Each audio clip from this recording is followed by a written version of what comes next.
এলাকা থেকে ভোটে দাঁড়িয়েছি। দোয়া করবেন, হ্যাঁ, মাথায় হাত দিয়ে দোয়া করে দেন আমার একটু। দোয়া করবেন, হ্যাঁ, ঠিক আছে।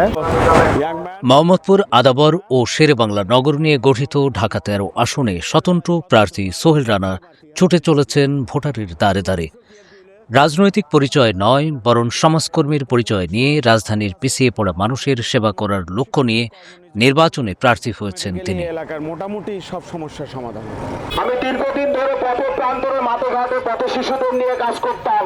৩৫ বছর বয়সী কুষ্টিয়ার এই তরুণ ঢাকা 13 আসনে নির্বাচনে প্রতিদ্বন্দ্বিতা করছেন। বুক ভরা সাহস নিয়ে নিজেই ভোটের মাঠে মাইকিং করে চলেছেন। বলছেন তার প্রার্থী হওয়ার কারণ। পৈতৃক বাড়ি কুষ্টিয়ায় হলেও সোহেল রানার বেড়ে ওঠা ঢাকায়। শিক্ষাজীবন থেকেই সমাজকর্মী হিসেবে নিজেকে গড়ে তুলেছেন তিনি। সানবিট সব দিবে সামাল। সানবিট ম্যাজিক প্রেস ডিশওয়াশিং এর মাথা ঘোরানো সলিউশন। এখন যে দৃশ্যগুলো দেখবেন সেগুলোই সোহেল রানার বড় পরিচয়। পথশিশুদের একটু ভালো জীবনের জন্য লড়াই করে চলেছেন এই তরুণ সমাজসেবী। পথশিশুদের মধ্যে জ্ঞানের আলো ছড়িয়ে দিতে প্রতিষ্ঠা করেছেন একটি স্কুল। বস্তিবাসী, পথবাসী ও ছিন্নমূল মানুষের জন্য লড়াই করে চলা সোহেল রানা ভোট চাইছেন এইসব মানুষের জীবন বদলে দেওয়ার স্বপ্ন নিয়ে। আমার এইদিকে সব বস্তিতেগুলোতে যাওয়া আসা আছে এবং এই বস্তিগুলোর এইখানের বসবাসরত মানুষের কি সুবিধা অসুবিধা সেগুলো আমার মাঠ পর্যায়ে কাজের সুবাদে জানা আছে। যখন আমার সঙ্গে আমার পরিচয় 10 বছর, আমি 10 বছর ধরে এটা আমাদের সুমনের আম্মা এরকম আমার সবার সঙ্গে কম বেশি উঠা বসা আছে। তাদের সুবিধা অসুবিধা প্রয়োজন জানা, কোথায় কি সমস্যা সমাধান, এগুলো সবই আমার জানা আছে। আমি আজকে একটা তথ্য নেওয়ার জন্য আসছি যে এখানে কয়টা ঘর আছে, কাদের কি সমস্যা এবং আমরা কিভাবে তাদের হেল্প করব। সহজ সরল, প্রাণবন্ত এবং সংস্কৃতি সচেতন সোহেল রানা সবার সঙ্গে মিলেমিশে গড়তে চান ঢাকার মোহাম্মদপুর, আদাবর ও শেরেবাংলা নগরকে। মানুষের সঙ্গে তার যোগাযোগের গভীরতার প্রমাণ পাওয়া যায় নির্বাচনী মিছিল, মিটিংয়ে শিশু থেকে সব বয়সের বিভিন্ন শ্রেণী পেশার মানুষের এই উপস্থিতি।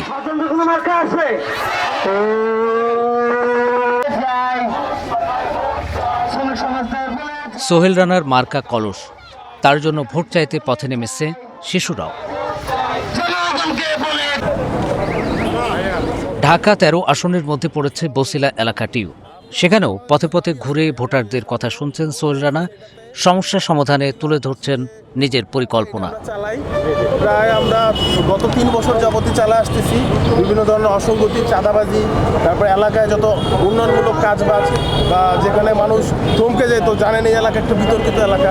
তো অলরেডি আমাদের এই হাউজিংয়ে আগে প্রায় 2-3টা গ্যাং বাহিনী ছিল। হ্যাঁ, তো এই গ্যাং বাহিনী থেকে শুরু করে আমরা সব কিছু প্রতিহত করছি। আমরা যারা ওই ছাত্র সমাজ ছিলাম, আমাদের একটা দল আছে, একটা সংগঠন আছে, যেটা কোনো রাজনৈতিক দল না, এটা আমাদের এলাকা অরাজনৈতিক সংগঠন, এবং আমাদের বছিলা নামে একটা গ্রুপ আছে। তো ওইখানে গেলে হয়তো দেখতে পারবেন। তো আমরা চাই যে আপনি আমাদের এলাকার জন্য কিছু একটা করেন। এটা বছিলা সিটি। আচ্ছা, আমাকে আগে প্রশ্ন দেন, এই যে গ্যাংগুলোর কথা বলছেন, এগুলোর পৃষ্ঠপোষক কে? এগুলোর পৃষ্ঠপোষক ছিল, আমি একদম আপনাকে প্রকাশ্যে সেটা হচ্ছে আগের যে কাউন্সিলর ছিল, আগের যে আসিফ, তারপরে এর আগে যে ছিল, এরা 2 জন ছিল। আমাকে বুঝতে হবে, আমি স্বতন্ত্র নির্দলীয়। সারা বাংলাদেশে 55 বছরে অনেকগুলি দল দেখেছেন, অনেক বড় বড় নেতা দেখেছেন। এবার খেটে খাওয়া মানুষকে একটু কাজের সুযোগ দেন। আমরা যদি পয়েন্টে যেতে না পারি, আমরা যদি সিদ্ধান্তের জায়গায় যেতে না পারি, কাজ করব কিভাবে? আমি বিগত 11 বছর পথ শিশুদের নিয়ে কাজ করতাম। মাঠ লেভেলে কাজ করার সুবাদে আমি দেখতে পেরেছি যে আমাকে কোথায় যেতে হবে, কোথায় গেলে এই যে অবক্ষয়, এই যে অসঙ্গতি সমাজের, আজকে যদি আপনি সিদ্ধান্তের জায়গায় যান, আপনার যদি আজকে ক্ষমতা হয়, সুযোগ হয় শাসন করার, তাহলে কিন্তু পারবেন। আর আজকে যদি আমি হেরে যাই, তাহলে আপনাদের যে সমস্যা, এটা কি সমাধান করতে পারবো? সুতরাং আপনারা যারা আছেন, তারাই কিন্তু আমার শক্তি, কারণ আমার অঙ্গ সংগঠন নেই, আমার অর্থ নেই, পেশি শক্তি নেই। আমি একজন স্বতন্ত্র প্রার্থী, নির্দলীয় স্বতন্ত্র ভাই, প্রার্থী। আমার অ্যাক্টিভিটিসগুলো একটু দেখাই। এটা আমাদের বসিলা একটা গ্রুপ, এইটার মাধ্যমে আমরা অনেক অনেক ভালো কিছু করতে সামাজিক পারবো। কাজ। সামাজিক কাজ, যেমন আমাদের এখানে আরেক ভাই আছে রাশেদ ভাই নামে, উনি অ্যাডমিন এটাতে, উনি বেশি চালায় এটা। এবং আমাদের এখানে কিছু আমি ফিচার একটু দেখাতে চাই আপনারে। যেমন ধরেন আমাদের এই বসিলার যে রাস্তাটা, এখানে আপনি জানেন যে 4 লেনের এটা প্রস্তাবিত রাস্তা ছিল অনেক আগে থেকে, বাট এখানে টেন্ডার হচ্ছিল না, তারপরে বিভিন্ন অবৈধ স্থাপনাগুলো এখানে ছিল। তো এইটা মানে অনেকভাবে সাধারণ মানুষের পক্ষে তো মানে এগুলো করা সম্ভব ছিল না। তো আমরা দলীয়ভাবে মানে আমাদের যে ছাত্র মানে সংগঠনটা আছে, এটার মাধ্যমে এই দেখেন আমরা 3 রাস্তার মোড়ে মানববন্ধন করছি। এটা নিয়ে মানে অনেক সপ্তাহ, প্রায় 3-4 সপ্তাহ আমরা এটার মধ্যে দৌড়াদৌড়ি করছি। এখানে কর্মজীবী মানুষও ছিল যারা প্রতিনিয়ত চাকরি বাকরি সময় দিতে পারেন। আমরা শুক্রবারে মানববন্ধন করে এটাকে পাশ করাইছি।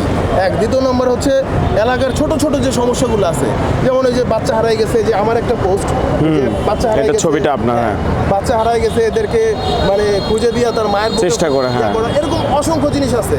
তারপরে বিভিন্ন চাঁদাবাজ ছিল, ওগুলো আমরা উঠাইছি। যেমন এখানে চাঁদাবাজি করতো, অনেকে চাঁদাবাজি করতো এই যে ছোট ছোট দোকানগুলোতে। তো এইগুলো আমরা দূর করছি। কিশোর গ্যাং ছিল, এটা তো সবাই জানি, আমাদের বসিলা কিশোর গ্যাংয়ের আখড়া ছিল। তো ওইটা আমরা অনেকটাই, হ্যাঁ। করছি। তো আমরা চাই জি, জি। আমরা চাই যে আমাদের পাশের ঘরে একটা গার্ডিয়ান থাকুক, যাতে আমরা এই কাজগুলো করতে পারি। যেমন ধরুন আমরা যখন চাঁদাবাজি করতে যাব, চাঁদাবাজি প্রতিহত করতে যাব, তখন আমাদের উপর একটা প্রেশার আসে। হ্যাঁ, স্বাভাবিক। তো আমাদের তো কোনো রাজনৈতিক দল নাই, আমরা এলাকার ছেলে পেলে, এবং আমরা চাই যে আমাদের যে যুব সমাজ আছে এটা নিয়ে ভালো কিছু আমরা করি, এবং এই বসিলার নামটা যেন মানে সুন্দরভাবে হয়। যেমন এই যে হাউজিংগুলো হচ্ছে, মানে একদম মডার্ন হাউজিং, মডার্ন সব কিছু, এখানে বাইরে থেকে লোক আসতেছে, যেন মানুষ আস্থাটা পায় এই জিনিসটা। আচ্ছা, এইটা করতে হলে আমাদেরকে সিদ্ধান্তের জায়গায় যেতে হবে, আর সিদ্ধান্তের জায়গায় যেতে হলে পারে কাজের মানুষকে বেছে নেবেন। আমি বলছি না আমাকে ভোট দিতে হবে, কিন্তু আপনারা যাচাই করেন যে কাকে ভোট দিলে দ্রুত আপনি তার কাছে পৌঁছাতে পারবেন, সমস্যাটা আলাপ করতে পারবেন। যে সন্ত্রাসী মাস্তানদের শেল্টার দিবে না, যে সমাজের জন্য কাজ করে আসছে, কাজ করতে চায়, এরকম মানুষ যাকে মনে করেন তাকে নেতা হিসেবে বিবেচনা করেন, তারপরে তাকে কাজ করার সুযোগ দেন। হ্যাঁ, এটা আপনারা যাচাই করেন। ঠিক আছে ভাইয়া, বুঝতে পারছেন তো? সানবিট সব দিবে সামাল। সানবিট ম্যাজিক প্রেস ডিশওয়াশিং এর মাথা ঘোরানো সলিউশন।